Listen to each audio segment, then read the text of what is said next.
Selamat pagi dan Assalamualaikum saya ucapkan kepada semua. Pertama sekali, bagi pihak Hospital Sultan Idris Shah, kami nak ucapkan selamat datang. Kami amat berbesar hati menerima kunjungan anda semua hari ini.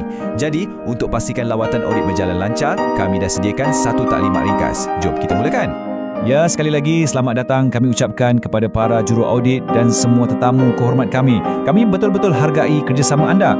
Ini sangat penting untuk kami terus tingkatkan mutu perkhidmatan. Kami tak sabar nak bekerjasama dengan anda semua.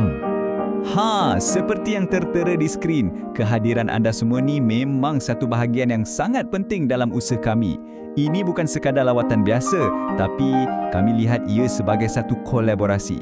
Matlamat kita sama, iaitu untuk sentiasa menambah baik kualiti perkhidmatan dan yang paling utama, keselamatan pesakit kami. Sedikit latar belakang, untuk makluman anda, Hospital Sultan Idris Shah ni dah pun beroperasi sebagai pusat kecemerlangan sejak tahun 2005 lagi.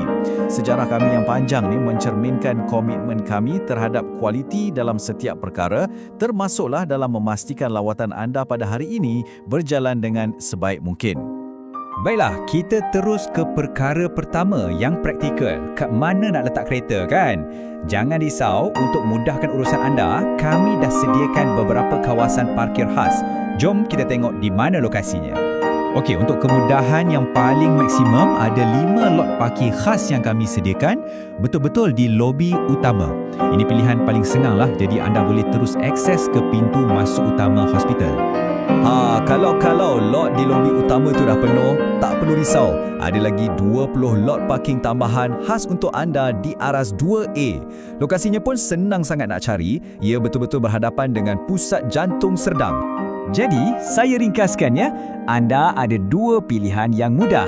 5 lot di lobi utama untuk akses paling cepat dan 20 lot lagi di aras 2A. Kedua-dua tempat ni memang dikhaskan untuk anda. Jadi, tak perlu pening kepala cari parkir. Okey, selepas dah selesai parkir kereta, langkah seterusnya ialah pendaftaran dan sesi taklimat ringkas pada waktu pagi. Jom kita lihat macam mana prosesnya nanti. Prosesnya sangat terus terang. Pertama sekali, anda hanya perlu masuk melalui pintu utama auditorium. Lepas tu, kita akan berkumpul di dalam auditorium.